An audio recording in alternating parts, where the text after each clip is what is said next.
Hello and welcome to another episode of Ask GMBN Tech. This is the show where we get to answer your questions. So if you've got a question, get in the comments below using the hashtag AskGMBNTech, and hopefully we can feature it on the show. But on with this week's questions. So the first question this week is from Morgan King, and they are asking to see if anywhere still sells those motorbike fork boots that you get on the old stanchion protectors on 90s bikes and stuff like that.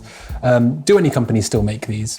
And if not, why not? Well, it's a really good question. So those little kind of rubber tubes are great for keeping mud out. Like you said, protecting the fork, they do a really good job. The problem is they also keep mud in.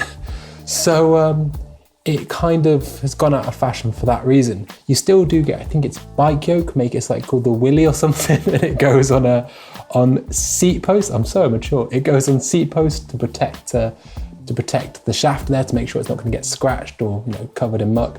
But yeah, the problem is that it stops mud getting in, but when it does get in, which it inevitably will do, it means it doesn't necessarily ever get the chance to get out. So they aren't so popular. I think also, I think the place mountain bikes occupy is, they're often remarketed because they are as very premium things now.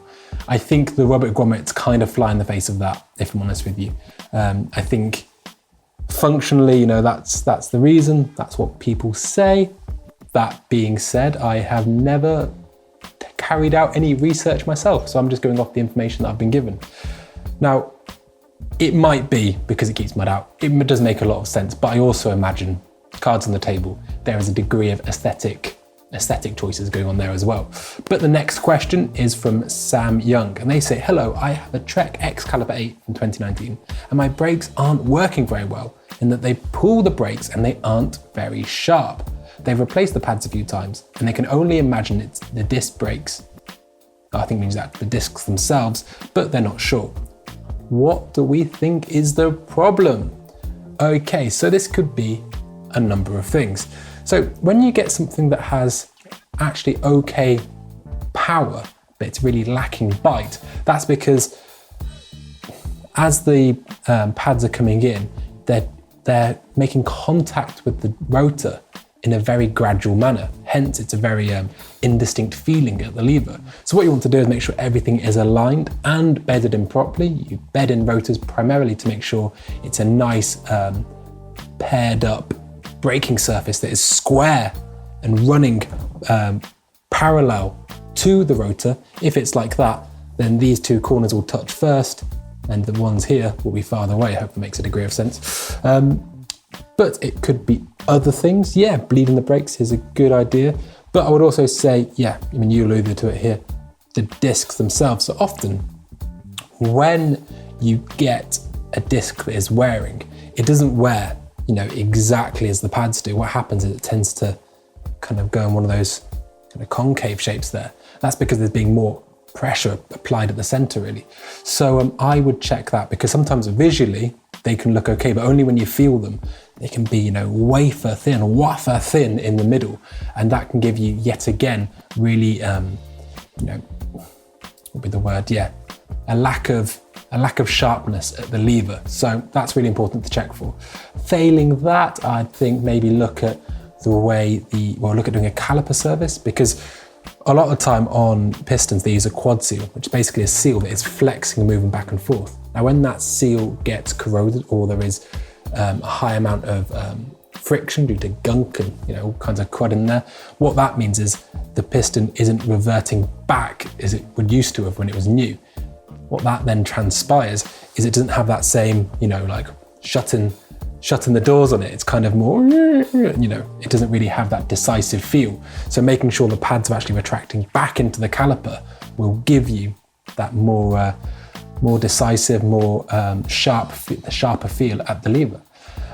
Next question is from David, and they say, I cannot get my gears, which are SRAM GX group set, SRAM GX Eagle group set, a SRAM GX Eagle group set, indexed properly. When I set them up in the stand, they shift fine. However, when I'm out riding, they are all over the place, jumping, not shifting. Often it takes a double shift to get it to move down, and then I have to shift back up. I've checked all the usual standard things, such as limiter screws and bead tension, using the Eagle tool, and they are seemingly fine. Any thoughts on what's causing this? Age, chain stretch, worn cassette, but the chain isn't slipping. Loose jockey wheel, thanks in advance, it's driving me mad. Okay, so let's think about this. So it could be a couple of things. I think a big one is when you're pulling a cable in the system, you've got quite a decent amount of leverage there. Your hand is providing a good amount of force to drag that mech up. But then when it's returning down, what is pulling the cable the other way? Well, it's just the spring and the derailleur. Now that might not necessarily be that overwhelmingly powerful. It's probably very adequate for doing the job. But when you get a meter and a half of cable that's got friction from head to toe, that can actually be quite a lot of friction to overcome. So I would say new cables sounds like a good thing. Another thing, you mentioned it earlier on, but you get some chains, I feel, especially now we've gone up in the number of gears, that don't just wear on that, that forward plane now, because what happens is they get a bit of the old snakearoos in them. They get a bit baggy, and that's just because of the way we ride our mountain bikes, going down hard terrain all the time.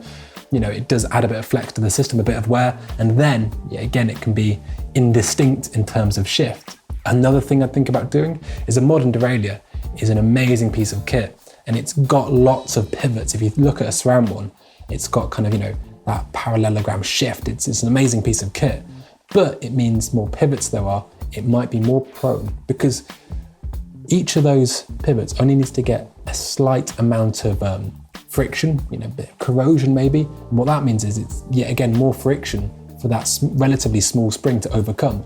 So what you need to think about is just, I would suggest, taking the wheel out of the bike, putting just with your hand, release all the tension from the system just with your hand, moving it into its most extreme position, drop some lube, and then just bring it back. And kind of cycle through each one like that and really make sure all those pivots are nicely lubricated, because the lighter action that mech has, the more consistent your shift is going to be. So hopefully that helps. Best of luck with that one, David. Next question from Duncan, and they say, is moving the saddle forward on the rails the same as effectively steepening seat tube angle? Yes, it is. Seat tube angle is a real hot topic. Probably doesn't help how much I talk about it. I'm fueling the fire. I think it is really important. And it always amazes me, and I find it a bit crazy. There's all this conversation about seat tube angle, but people aren't maximizing their effective angle by running the saddle further forward than its rails. A new bike comes out and it's moved 1 degree steeper, and everyone's going, oh my God, this is crazy, this is amazing. But from your saddle rails, from one extreme to the other, there's about 1.5 degrees, 2 degrees. I actually did a video on this, so I'm going to leave it in the description below, and you can have a look on that. And it kind of goes through the motions and shows you some of the nuances of effective seat tube angle. Apologies in advance, I say affective, effective a lot. I get myself all in a muddle. But if you can get past that, it's quite informative. If you can't, I completely understand, because it would drive me bananas as well. So now we have a question from Benny, and they say, I recently bought a used Specialized Status with a coil boxer fork. The forks needed serviced, so the local bike shop put new liquid in and changed the dust seals. Now my fork does something really weird. I'll be riding along with the compression all the way loose, and it will suddenly get really stiff and stay like that for up to half an hour, and then randomly go back to how it used to be. The fork also makes weird squishing noises as it starts to get loosened up back again. This is peculiar. And sadly, to be honest, I don't really have an answer to this. I'm going to throw this out to the room. If you're in the comments, make a suggestion for Benny here, because the things I think about. So the squishing noises, if you've got a boxer with a motion control damper, we've talked about that before. It's a damper that does kind of have air mixed with oil, so squelchy, squishy noises aren't uncommon. But I would say it sounds almost as if like they've used a particularly viscous oil in the damper. Because once you might find that, when you have oil, when you have oil and when you have air, it's only sometimes when you get people that have, sometimes when you get forks that have quite, what's the phrase? Rebound circuits that are susceptible to being overwhelmed by a high spring rate, you basically find that the first couple of hits are fine, but the problem is that when on the rebound, or subsequently on the next compression, it's actually drawn air into the compression circuit, and then that's when it just goes to nothing, and then back to everything, and then back to nothing. And it's due to, something like the spring rate overwhelming the damper. In this case, I would say, I would go back to basics, take all the oil out, do it properly, take it back to the shop, I'm sure they're good guys, I'm sure they'll help you out. So what could be happening is you're riding along and you've got the viscous oil sat in the damper there.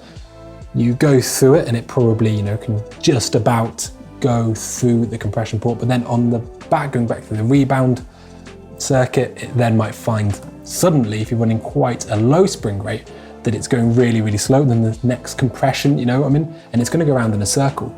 So, I hope that helps. It doesn't really, but I hope it does. Go to the shop and, go ask them what's going on. I'm sure they'll be able to help. So the next question comes from Oliver, and they said they've been thinking of changing the travel on their fork. For this, obviously, I need to take out the legs and may as well do a lower leg service at the time. One of my mates has suspension oil, but it's for Fox suspension, and I have a Rockshox fork. Are they compatible, or would I have to buy some Rockshox oil? Well, I would say, many years ago, I'm going to go off a tangent here, when I was just a young pup, I was at a barbecue of all things. It's actually a bowls place, like on the green, and Jeremiah Boobar was there. So Jeremiah Boobar used to be kind of one of the head honchos at SRAM Rockshox. And I asked him actually, because I was wondering the same question. And he basically said what his answer for it was that, Rockshox are in the suspension game. They want to make forks, they want to make shocks, that's what they're really passionate about. They're not really that interested in making oil. That's not something they want to do, but they make oil because they want something that works really, really well with their equipment. He also said that although, functionally they might be quite similar, what the problem is that certain brands have certain additives that other brands don't. And these additives can cause, seals to corrode and things like that, or even swell. So he said it's always really important to stick to the manufacturer's, the manufacturer specified oil. You might also find, it depends what fork you use in here. So you might have seen it on, things like the new Grip 2 damper, or just the Grip in general. They're really careful to specify the same oil in the lower as in the damper itself. Now, why is this? Well, it's because, with suspension, obviously sensitivity is really, really, really important. And if you have seals that are absolutely, the best seal you could ever engineer that never lets a drop of oil in or out, well, that sounds great, but it probably will hinder performance. You get a lot with air suspension units. We talk about breakaway forces and having to just override the steel stiction and the seal stiction. But so that's what you kind of don't want. So what they do with that Grip 2 damper is they're quite happy for actually the damper to ingest oil from the lower, and then it bleeds out the top. But it's for that reason you really need to be careful what oil you put in the lower. So you do get it with other dampers from all other brands that do, they say they don't, but often they do ingest a little bit of oil. And that's why you can, you can blow dampers. Well, how does this happen? Where did it come from? And it's because sometimes the lowers have been overfilled and, really hard compression, that oil is just being forced and it just, sneaks a little bit into the damper. So, I would just say it's a bit of a pain getting the right stuff, but it is worth it. So last question is from Max, and they say, hey Doddy and Henry. Now Max has seen some interviews with Chris Porter and Paul Aston, who, for those of you that don't know, are heavily involved with kind of Nikolai as the distributor for Geometron, and I believe Paul Aston is European sales, and Nikolai a very progressive company. And Max is asking about the topic of dual crown forks and, why you can't put dual crown forks on an enduro bike, or at least why people say you can't do it.